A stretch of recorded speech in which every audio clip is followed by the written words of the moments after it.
Hi, all you SPMEs out there. Today's question has 3 answers, and the third answer is a secret you're going to want to stick around for, because if you choose the wrong platform, it's going to cost you a fortune, and I'm going to tell you exactly what you need to do here. So let's get into it. The question that was sent in today was, what are the best self-publishing platforms 2020? Now, this is a very good question, because what was great 5 years ago, I can tell you, is complete garbage today. Well, maybe it's garbage today. And if you choose the wrong platforms, you could find your sales to be so small, you'll just demotivate yourself. You'll make no sales whatsoever, and you're just going to lose in the long run. So it's incredibly important that you choose the correct platform here in 2020. This is Chris Baird from selfpublishingmadeeasynow.com. Hit the subscribe bell if you would like for me to make more videos like this one, and check out below in the description and you will find my free self-publishing checklist to help you get started on your journey and to make sure you're not missing any steps. So, what are the best self-publishing platforms 2020? Well, let me go to my story. When I started back in 2015, that was when I first started writing books and started coming into the whole self-publishing environment and the self-publishing world. I started with Amazon Kindle Direct Publishing, so KDP. I wanted to have a Kindle book. I realized the advantages over the other options, like in terms of having a pile of printed books in your garage and you're trying to sell them and who wants to buy them and all of these sorts of problems that can happen. And I realized this whole subject of ebooks was amazing because there is no limit to how many ebooks you can sell. Same goes with print on demand, where they're digital products. You put the digital stuff out there, but then when somebody orders it, Amazon or the other fulfillment area centers, they're able just to print out the book and send it in the mail to the person, as opposed to anybody sitting on large quantities of books, which is what I traditionally had thought about in the past was the nature of it, but that has completely changed. But in 2015, that would be an easy answer. The answer was Kindle Direct Publishing was the correct place to start. And after that, you would maybe move on to the print and audiobooks and things like that. But that was clearly the winning place. And as the years went on, there were, in fact, some changes that happened. I experimented with other platforms and such. But then, what happens now in 2020? What are the best self-publishing platforms in 2020? The answer is Amazon KDP is the clear winner, still the clear winner. And the reason being is because you have so many people who have their credit cards out, they're registered with Amazon. When they want to find a book, they don't even necessarily go to Google, they go straight to Amazon. Everybody's been trained and they're ready to buy. It's so amazing with Amazon. Even for me, I see the, click to buy. You do one click and it makes the purchase. There's no confusion. The person does a search, that comes up with a book, they see the Kindle book. It's very inexpensive, between $3 and $10, assuming the author really wants to make money off of that book, and they click buy, and therein the transaction is completed. And the person can change their mind if they want, but the fact is that it's just so simple that it's really hard to ignore the power that Amazon KDP has on the market. Now, some people want to ban it because of monopolies or whatever the case would be, but one of the things, and this is an important point, I want you to get straight here in 2020, it is that when we are trying to sell our books and trying to make a living off of books, it is unbelievably important that we make sure that the books that we're producing are going to sell as many copies as possible, that we're hitting as big of an audience as we can. And so I wouldn't get so much into which companies we're going with or not going with. I would just say, where are we going to make the biggest return on investment?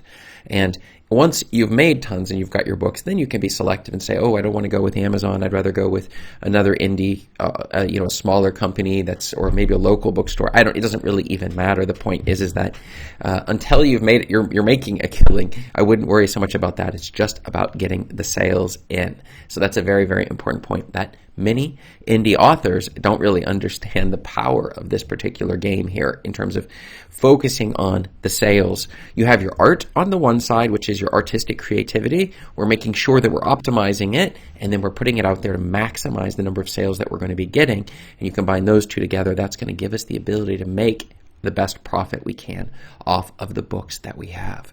So number 2, Lulu is the next. That would be for our hardback books, which crazy enough, and I know it sounds completely nuts, some people just like hardback books. So if they're going to buy a book, they want it in hardback. If your book is not in hardback, they will not buy your book. Maybe the best book on a particular subject or a particular genre is available in paperback, but that's not what they want. They want hardback. Then it brings us into Smashwords. Smashwords gives us the ability to distribute our book, our digital book, in EPUB format. It goes throughout many other places, including libraries and other sources like that, other outlets and distribution centers. So far beyond just Kindle, right? So you would be able to get it into the Apple Store and some of the other ones. I think Google does not still. Google Books, they're not letting it, but many other locations. Then comes Ingram Spark. That gives us our extended paperback distribution. Okay. And then ACX, that's our audiobook, where we're going to put our audiobooks through to make sure they get out to all of the different places like Audible and again back to iTunes and such. Then we go to KDP Print, which is our paperback versions that we're sending out to through Amazon, and it will distribute through all of their distribution channels. And you'll notice a little bit of a pattern here. So you're looking at this. So KDP, the Kindle Direct Publishing, is by far the best place you're going to want to start. But the majority of the money that I make is off of paper books. But you start with KDP, and you can't even have an audiobook without having a Kindle book in the first place if you're going through ACX. You have to have that Kindle book in place. And so as you can see, and if you're using the right tool for formatting, I use a tool called Jutoh, which you find below in the description. That's what I use, and that gives you the ability at a single press, you have your EPUB. Hit it again, you've got your PDF for your paperback books. Hit it one more time, and you've got your Mobi files. It's just an unbelievably powerful program. You pay one time. You don't have to do this annual licensing fee or anything like that, and it solves all of those issues. It's just so powerful. It's so funny. I almost wish I had created this program. It's so useful, it gets quite little attention. So I remember I tried Scrivener, and I had a lot of challenges with it, especially with table of contents. But when I came to Jutoh, it was just fantastic. And the developer, I've written back and forth with him. He's really helped all of the issues that I've had with this particular piece of software. But then that brings us into the secret answer of the day, which is which one of these is the best? Well, I said it was KDP, but what about the other ones? And the answer is you will lose money in the long run if you stick to only one platform. So you need them. Which one do we need? We need them all. That's right. We need to take our books and run it through every possible platform we can to ensure it's in all of the formats people want and all the distribution channels. So no matter which website you go to, I'm sometimes blown away seeing my books in libraries all over the world. It's unbelievable. The idea that people are checking out your book. Now, in one sense, they're not paying you for it, but in another sense, if you're using lead generation, getting email addresses and stuff from your books, well, then it only amplifies it. Everybody checks out the book. They want to get the free report. They want to get the things that you're throwing in, which you should include in your books, a freebie that you're giving out in exchange for an email address. And so the game goes on and on. And so this is just a few thoughts that I have regarding this whole issue of the platforms that we're choosing. So what are the best self-publishing platforms 2020? What have you found? Have you found maybe you disagree with me? I love it if people can explain, because I've made tons of mistakes over the years, and even now I'm probably holding on to some things that are not true, and I change my mind, if you convince me.